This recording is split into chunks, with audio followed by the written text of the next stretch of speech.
Right Prasad గారు మాట్లాడదాం. Right అండి, ఒక్క నిమిషం.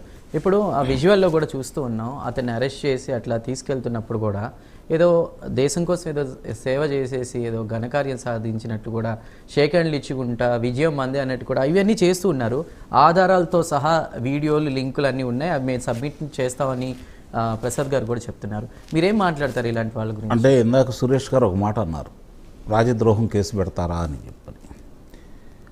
2019 నుంచి 2024 వరకు జరిగిన కొన్ని సంఘటనలు కనుక మనం గుర్తు చేసుకుంటే, అంటే వేరే ఉద్దేశంతో కాదు, రఘురామకృష్ణరాజు గారి మీద ఏ ద్రోహం కేసు పెట్టారు, రఘురామకృష్ణరాజు గారి మీద ఆయన ఏ విధంగా తీసుకెళ్ళి చేశారు. రెండవది, ఆయన ఇంటర్వ్యూ చేసిన నేరానికి TV5 మూర్తి గారికి కావచ్చు, లేదంటే వాళ్ళ ఛానల్ యజమాని బిఆర్ నాయుడు గారి మీద కావచ్చు, లేదంటే వెంకటకృష్ణ మీద కావచ్చు, ఇలాంటి వాళ్ళ మీద రాజద్రోహం కేసులు ఏం చేశారని రాజద్రోహం కేసు పెట్టారు.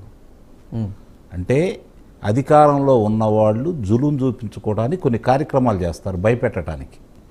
ఆ కార్యక్రమాలు వాళ్ళు గతంలో చేసి ఉన్నారు, దాంట్లో అనుమానమే లేదు. ఇక్కడ ఇప్పుడు జరుగుతున్న పరిణామాలు నిజంగా గనక ఈ కూటమి ప్రభుత్వమే గనక అలాంటి కక్షాదింపు చర్యలు తీసుకోవాలని భావిస్తే ప్రశ్న రావణ్ మీద ఎందుకు పెడతారు? ప్రశ్న రావణ్తో ఏంటి సంబంధం వీళ్ళకి? అది అతను మాట్లాడిన దానికి అతను తీసుకొచ్చిన మాట వాస్తవమే. ఆ తర్వాత అతను సెల్ ఫోన్లో తీసుకున్న తర్వాత దాంట్లో కొన్ని విషయాలు బయటపడ్డాయి కాబట్టి దాని ఆధారంగా ఇప్పుడు అతని మీద అభియోగాలు మోపారు. ఇక్కడ గమనించుకోవాల్సిన అంశం ఏంటంటే, దానికి పెట్టారా దీనికి పెట్టారంటే, రంగనాయకమ్మ గారి వయసు ఎంత, అంకబాబు గారి జర్నలిస్ట్ అంకబాబు గారి వయసు ఎంత, వాళ్ళు చేసిన నేరం ఏంటి?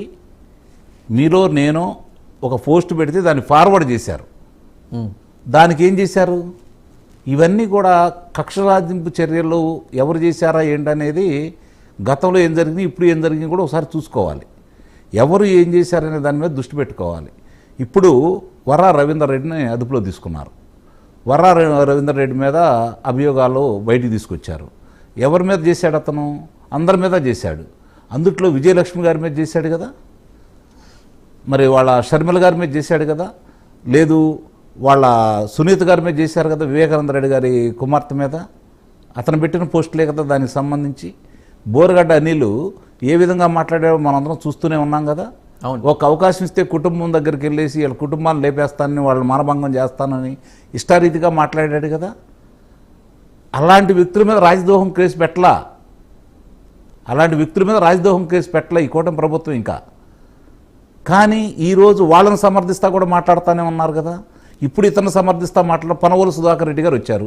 ముసుగైతే తొలగిపోయింది, నా విశ్లేషణలో చెబుతున్నాను, ముసుగైతే తొలగిపోయింది. ఈరోజు పనవోలు సుధాకర్ రెడ్డి వచ్చేసి ఇతని గురించి వాదిస్తున్నాడు అంటే ముసుగైతే తొలగిపోయిందని అయితే నేను నిస్సందేహంగా చెప్పగలను. ఎవరు ఎట్లా అంటే రేపు విచారణలో బయటకు వస్తాయి. నిజంగా నిర్దోషి అనుకోండి, కూటమి ప్రభుత్వానికి మైనస్ అయితే కదా, ప్లస్ అయితే కాదు కదా. ఇక్కడ పవన్ కళ్యాణ్ గారిని దూషించాడా లేదా, ముఖ్యమంత్రి గారిని ఏ విధంగా మాట్లాడాడు, అక్కడ వాళ్ళందరూ ఏ విధంగా మాట్లాడారు, అది ఒప్పా తప్ప దాని గురించి మాట్లాడుకుందాం. ఈరోజు అతను తీసుకెళ్ళి రఘురామకృష్ణరాజు గారిలాగా చిత్రహింసలేం గురి చేయలేదుగా, రఘురామకృష్ణరాజు గారిలాగా చంపేయాలని ప్రయత్నం అయితే చేయలేదుగా. మిగిలిన వాళ్ళని ఏం చేశారో చూస్తూనే ఉన్నాం కదా. ఇప్పుడు ఏం జరుగుతుంది ఏంటని చెప్పి రాష్ట్రం, ఉభయ తెలుగు రాష్ట్రాల్లో దీని గురించి మాట్లాడుకున్న సందర్భంలో ఇన్ని విషయాలు బయటకు వస్తున్న తర్వాత మొన్న కొడాలి నాని ఏం మాట్లాడాడు, నిన్న కొడాలి నాని ఏం మాట్లాడాడు ఒక్కసారి చూడండి. మళ్ళీ కులాల ప్రస్తావన ఎవరు తీసుకొస్తున్నారు, ఎవరు ఈ రాజకీయ కుంపటిని చేయడానికి ప్రయత్నం చేస్తున్నారు, ఎవరు దీన్ని రెచ్చగొట్టడానికి ప్రయత్నం చేస్తున్నారు. ఈరోజు కూటమి ప్రభుత్వం కనుక నిస్సందేహంగా వాళ్ళు చేసేవి పొరపాట్లు అయితే ప్రశ్నించడం తప్పు కాదు. ఇదే భావ ప్రకటన స్వేచ్ఛ గురించి మాట్లాడారు గతంలో కూడా, ఈరోజు కూడా మాట్లాడుతూనే ఉన్నారు, భవిష్యత్తులో కూడా మాట్లాడతారు, వామపక్షాలు మాట్లాడతారు. ఎందుకంటే వాళ్ళు మొట్టమొదటి కూడా దీన్ని ప్రశ్నిస్తూనే ఉంటారు కాబట్టి వాళ్ళ గురించి నేను, ఎందుకంటే వాళ్ళు ఏం జరిగినా కూడా ఏం చేసినా కూడా నేరం నిరూపితం అయ్యేంత వరకు కూడా వాళ్ళ మీద చర్యలు వద్దని చెప్తూ ఉంటారు. నేరం నిరూపిత అయిన తర్వాత దాన్ని మెలకన కూర్చుంటారు, లేదంటే వాళ్ళు దాని గురించి మాట్లాడారు. వాళ్ళు చాలా స్ట్రాంగ్ గా చెప్తుంది ఏంటంటే బెయిల్ వస్తుంది ప్రతిసారి అనే కావాలని ఈ చట్టం కింద కేసు నమోదు చేసి. నేను అదే అడిగాను, ఇప్పుడు అదే నేను అడిగాను, అతని వల్ల ఈ కూటమి ప్రభుత్వానికి ఏమైనా నష్టమా, అతని మీద పెట్టాల్సిన అవసరం ఏంటి, మిగిలిన వాళ్ళ మీద పెట్టొచ్చు కదా, వాళ్ళ మీద పెట్టకుండా ఇతని మీద ఎందుకు పెట్టారు? అవన్నీ రేపు న్యాయస్థానం రేపు పొద్దున ఈ చట్టాన్ని తీసుకొచ్చారు కాబట్టి, దీని మీద అతని మీద అభియోగాలు మోపారు కాబట్టి అతను న్యాయస్థానం ముందు తీసుకెళ్తే న్యాయస్థానం సివాట్లు పెట్టదా? పెట్టుతుందా లేదా? అవును. ఈరోజు హైదరాబాద్లో దాన్ని చూపించేసి న్యాయమూర్తి ప్రశ్నించాడు కదా, గతంలో ప్రశ్నించారు కదా, గతంలో ఆంధ్ర రాష్ట్రంలో కూడా ప్రశ్నించారు కదా న్యాయమూర్తులు. ఈరోజు వేరే వాళ్ళని తీసుకెళ్తే మరి వాళ్ళకి వెంటనే ఇప్పుడు అదే శ్రావణ్ కుమార్ మీద బెయిల్ ఎందుకు వచ్చింది? అతను ఇంకా ఘోరంగా మాట్లాడాడు కదా, పవన్ కళ్యాణ్ గారి నాలుగు కోస్తానన్నాడు కదా, రఘురామకృష్ణరాజు గారు నాలుగు కోసి పవన్ కళ్యాణ్ దగ్గర పంపిస్తానని చెప్పాడు కదా, అతని మీద ఎందుకు పెట్టలేదు? అంటే ఇక్కడ ఆధారాలు ఉన్నాయని స్పష్టంగా అర్థమైపోతుంది. ఈరోజు అతను సమర్థిస్తూ మాట్లాడుతున్నారు అంటే అంతకుముందు సంబంధం లేదన్నారు, తర్వాత తెలుగుదేశం పార్టీ వ్యక్తి అన్నారు, కమ్మ వ్యక్తి అన్నారు. ఈ కులాల ప్రస్తావన ఎందుకు వస్తున్నాయి? మాట్లాడే వ్యక్తులు ఎవరు, ఏం మాట్లాడారనే దాని గురించి కదా మాట్లాడుకోవాల్సింది మనం. అంటే ఇవన్నీ తీసుకొస్తుంది ఎవరు? మిగిలిన వాళ్ళు తీసుకురావట్లేదు కదా, మీరే ఎందుకు తీసుకొస్తున్నారు? మీకేంటి సంబంధం దీంతో? అతను రక్షించడానికి మీరు ఎందుకు ప్రయత్నిస్తున్నారు? ఈరోజు సభ్య సమాజం అడుగుతూ ఉంది, సమాధానం చెప్పుకోవాల్సిన పరిస్థితి వాళ్ళకి ఎదురవుతుంది. నిస్సందేహంగా దీంట్లో పవన్ కళ్యాణ్ గారిని తిట్టారని చెప్పని కావాలని పవన్ కళ్యాణ్ గారే ఈ ఉదంతం కనుక బయటికి తీసుకొచ్చి ఉంటే, అతను బలవంతంగా పోలీసులను చెప్పి అతన్ని ఈ విధంగా చేస్తూ ఉంటే రేపు పొద్దున్న న్యాయస్థానం ముందు నిలబడవు కదా. నిలబడినప్పుడు ఎవరు దోషవుతారు? గతంలో వాళ్ళు చేసిన తప్పులకి ప్రజలు శిక్షించారు కదా. ఈరోజు వీళ్ళు చేస్తే ప్రజలు చూస్తా ఊరుకుంటారా? వీళ్ళకి మద్దతు తెలుపుతారా? రేపొద్దున ఈరోజు రావణ్ అవుతుంది, రేపొద్దున ఇంకొక అవుతుంది, ఇంకోళ్ళు అవుతుంది. వాళ్ళు ఆలోచించరా? నిస్సందేహంగా ఆలోచిస్తారు. చైతన్యవంతమైనటువంటి ఆంధ్ర రాష్ట్ర ప్రజానీకం దీని మీద దృష్టి పెడతానే ఉంటుంది. ఈ రోజు కళ్ళ ముందు కనపడుతున్న వాస్తవాలు ఈ విధంగా ఉన్నప్పుడు కూడా ఈరోజు ఒక పార్టీ భుజాన్ని వేసుకుంటుందంటే నేను ఒకటే సూటిగా ప్రశ్నిస్తా ఉన్నాను.